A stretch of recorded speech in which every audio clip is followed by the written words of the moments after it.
Joining us is PDP Chieftain Collins Odu and the Publicity Secretary, Rivers APC Caretaker Committee, Chibuike Ikenga. Good morning to you both. Thanks for joining us. Good morning. Thanks for having me. I'm going to start with Mr. Ikenga this morning. Share with us, what's going on in Rivers State, and I believe that there has been, an address by the Rivers State Governor Sim Fubara this morning, where he has stated that these chairmen, should vacate office, according to the law. But let's get from Mr. Ikenga, first of all, what's going on in Rivers State? Okay, thank you. I think that broadcast by the governor is misplaced. What that means is that the governor has taken laws into his hands. He has usurped the powers of the judiciary.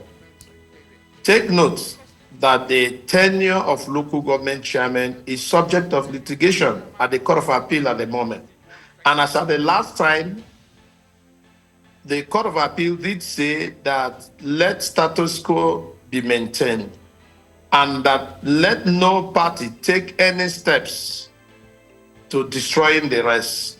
And further, that the issues of hostilities against any group, by any group, should be halted pending the determination of the suit before the Court of Appeal. So the governor, having taken a step to directing, quote and unquote, to directing that the tenure of local government chairmen, which is subject of litigation, has elapsed. That means that he has pronounced the judgment before the Court of Appeal. And that is antithetical to democratic participation and enshrined in our constitution. So you understand that the issue here is dictatorship. The issue here is despotism. We have asked that we need peace for development to thrive. And therefore, the helmsman, who is the governor, ought to first take the position of ensuring that there is peace in Rivers State, so that what we yearn for development, we can start. But about 3-4 days ago, you are all aware that the Court of Appeal gave that order. And we have obeyed it as a party. We have kept quiet. We are watching to see that the proper things are done. But the PDP under Governor Sim Fubara is noted for disobedience of court orders, disobedience of laws, and taking laws into their hands. That's so just to clarify, which court order? I just want to clarify which court order you're referring to, because the news reports say that the court held that the new law was inconsistent with the 1999 Constitution and Section 9 of the Rivers State Law, which fixed 3 years for local government chairmen and councillors. It gave the ruling, of course, against the recent extension by the Rivers State House of Assembly Speaker. And of course, this is from Justice D.G. Kyo, who declared the Lagos Local Government Election Law number 2 of 2024, which sought to extend the chairman's term by 6 months, conflicts with the 1999 Constitution. So which one are you referring to? Is there a different judgment that you're referring to? All the contested positions are interlinked. Tenure of local government chairmen, claimed or alleged defection of House of Assembly members, and laws made by made by the House of Assembly. So all these issues are interlinked, and all of them are before the Court of Appeal. Yeah, but all of this cannot be under the same court ruling. The court is not going to rule on 2 or 3 or 4 different cases and just ask that they maintain status quo. These are all different cases. Okay, let me give you a direct response quickly. Yeah. The House of Assembly clearly has the powers to make laws for Rivers State, particularly for the structure organization of local governments.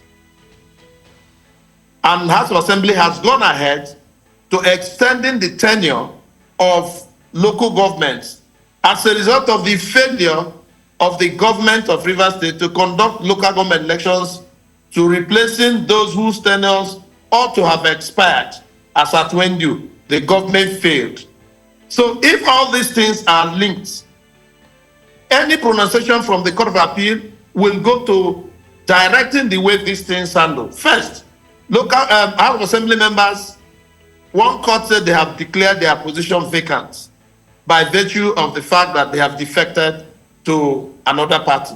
That is subject of litigation. Another court says by virtue of that defection, alleged defection, they have lost the powers to making laws. And those laws that were made at the time they had allegedly moved to another party, that those laws can no longer count. These are all the issues. And what is one of the laws that was made? One of them is the fact that local government elections. Sorry that we keep going back and forth. You know, the decision concerning the extension of the local government chairman seats says that the 1999 Constitution grants them just 3 years. It's not referring to the right or the powers of the Speaker to make the law. That's not what the ruling says. The ruling is not saying that Mr. Amaule can or cannot make the law, whether he's rightfully elected or not, whether he defected or not. That's not what it was talking about. It's talking about the 1999 Constitution, which grants them 3 years. That's what the ruling says. And the Court of Appeal is looking at a case that has to do with extension of tenure and end of tenure. All right. Let's bring in Honorable Odu into the conversation. Honorable Odu, we have seen that, I mean, I'd like you to also react to what Mr. Akinga has said, but we've also seen that there have been some form of protest. Yesterday, we saw the youths popping up in different parts of the state. We did see them in front of the Secretariat. I believe they're the Gema youths who were in front of the Secretariat protesting, saying that they want to see today if the local government chairman will return to work. They were chanting war songs. Does this maybe imply that the people are in support of Governor Siminalayi Fubara's decision? Thank you once more for having me. But before I go into that, I'd like to express my dissatisfaction this morning. I am a member of PDP and my colleague there is a member of APC, but unfortunately we'll be talking the same way because the level of lawlessness in my state is getting out of hand. And I really don't think we are happy in our party with the actions of our governor. Like he said there is a judgment that had to upturn the decisions or the law passed by the House of Assembly, and that law now is before the appeal court, being appealed by the House of Assembly because the judgment by the lower court upturned the law. And as we all know, a situation where a judgment has been upturned but has to do with governance, that the effect of such law does not automatically end, not until it is exhausted in the Supreme Court. So to see youths on the road chanting songs against the local government chairman, procured youths, is quite unfortunate, because I'm expecting that we will obey the tenets of the law, follow the due process until the entire cases are expensed of. So like you said, youths being on the road is not a testimony that people are in support of Governor Fubara. That is not the situation, but only the fact that those who are on the side of the lawmakers, led by Right Honorable Martin Zamewule, are law-abiding. We know the extent of damage that any of these things can cause. No one is a master of violence. So it is not enough to say people are supporting him. But if you want to see the support Rivers people are giving to Martin Zamewule, watch out and let there be an order. Say, go and counter them, and then you see what will happen, whether Fubara has supporters or not. Also, just to, I mean, Mr. Odu, you're a PDP chieftain. Probably you can give us an insight into what the explanation regarding the elections are. You know, why have there been no local government elections in Rivers State? those are failures of the governor. From when that there is an amendment to the laws of the local government done far back December, making it impossible for caretaker to be installed in tenets of the section 7 of the Nigerian Constitution, wherein it is stated that it is only elected local council members that can be in office. And that is enough time for the governor to constitute his cabinet and be ready for an election. But he vehemently and refused to do all of that and left it till this moment when this will be taken over, when these people are supposed to, their tenure is supposed to elapse. So all of these are the lapses and inefficiencies of the governor, because he was given enough time by the House of Assembly wherein they said let them strengthen the efficacy of the Constitution. I also want, I mean, in defense to, is it probably a solid defense that the reason he hasn't been able to conduct local government elections would be the fact that he's been fighting to actually be governor? In the time that he's been in office, it would seem that there has been drama from his time in office up until now between him, former Governor Nyesom Wike, the House of Assembly, the Assembly complex. It feels like every other day there's news breaking about drama in Rivers State. Will that maybe, suffice as a defense? And I'll bring in Mr. Ikenga into the conversation now. Talk to us about that being maybe a possible defense and your general analysis of Siminalayi Fubara's time in office. Okay, quickly. I'd also like to remind the presenters as well that while quoting decisions of courts on what is in Rivers State, you should not sidestep Justice Omotosho's judgment, which clearly stated that House of Assembly under Right Honorable Martin Samewule is a duly constituted House of Assembly, and therefore no one should declare their seat vacant and no one should attempt to conduct an election in replacement of these persons. That is the status where we are. And that matter, the Court of Appeal has not taken a position on it. So that is also a standard. And the Federal High Court in that matter. But I'm surprised that we are largely concentrating on a state high court under Q, which also did sit on appeal on a federal high court's decision under Justice Omotosho. Be that as it may, I'd like to tell you that Governor Sim Fubara cannot claim to have lost control or to have been distracted, because he had also said so when we did say that he had become distracted by his interest in polarizing the state, his interest in committing more resources to Thanksgiving at the 23 local government areas, and then his divisive rhetorics, and then his war against the state assembly and the local government elections are things that had distracted him. But to say that he just started governance is laughable, because he was sworn in the same day his colleagues were sworn in, and they have made tremendous achievements and remarks. So because he has chosen to continue to enhance ethnic disharmony in Rivers State, which of course touches on the security of the state and development as well. So we will always tell you the truth, and the truth is that the 3 local governments wherein you are saying that you saw some use are protesting are they are from the Ijaw ethnic group where he comes from. His ethnic group that he tries to use to intimidate others.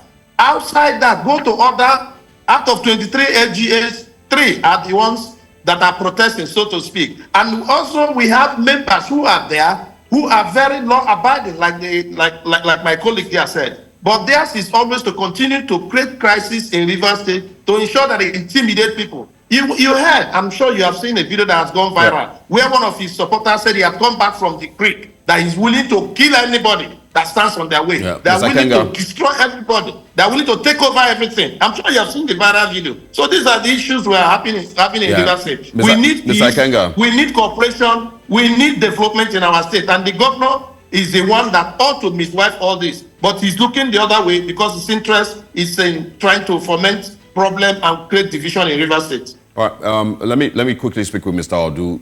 Just to clarify, what is the latest ruling or the last ruling by the appeal court concerning the River State lawmakers, including Martin Amaewhule?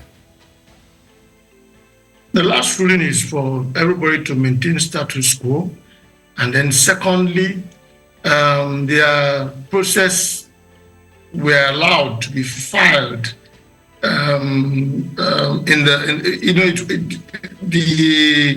opponents of the lawmakers were of the view that the matter should be struck out, but the judge, in his wisdom, accepted that the House of Assembly members should file their processes, and then, so to speak, for now, we're expecting that status quo should really be.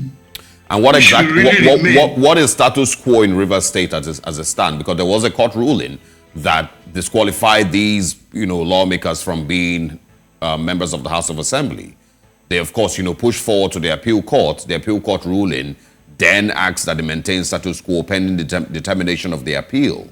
And of course, let me just quickly share what the news report says. It says Justice Barker further rejected their request to restrain Governor Fubara's back lawmakers from parading themselves as members of the State House of Assembly. It says the appellate court rejected the request by Martin Amaewhule and his allies to set aside the trial court's order restraining them from parading themselves as members of the State House of Assembly. So are we having a little confusion as to what exactly status quo is here? Okay, let me explain to you.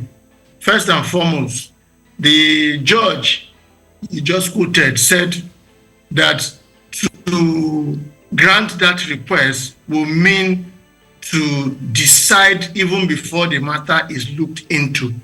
And then the status quo we're talking about now is a situation where the other three lawmakers went to the lower court to get Martin Amaewhule and the 27 others restrained from parading themselves as members of the House of Assembly. In that ruling, there was an order. The order stated that they should stop parading themselves, and the order is what they are appealing. And I'd like to draw your attention to the fact that if anybody who wins an election is being challenged by the order, even if the lower court takes a decision, it still does not transfer power to the appellant. And then secondly, the lower court has not even taken a decision. What it did was an order. An order is, don't do this pending when we will determine this case. It does not transfer in any means the right for the three lawmakers on the side of the governor to sit. And then, like my colleague there pointed out, there is Justice Omoto Shaw's ruling judgment that stated the fact that Martin Amaewhule and co should be seen as the true lawmakers. All right. Then Martin Amaewhule should not be denied their funds. So, like I said, status quo is the fact that Okojombo never existed, because what they only got was an order, and that order is being challenged. So the power goes back to the sitting house, which is Martin Amaewhule. Okay, so we of course have to continue this conversation, because I'm sure that now that the governor has given his order that they be taking over, the local governments be taking over, we want to see how this will eventually play out, what the next steps will be, and we'd love to have you join us again. Thank you very much, Honorable Collins Odu and Mr. Chibike Ikenga. Thank you for joining us. Thank you. Thank you.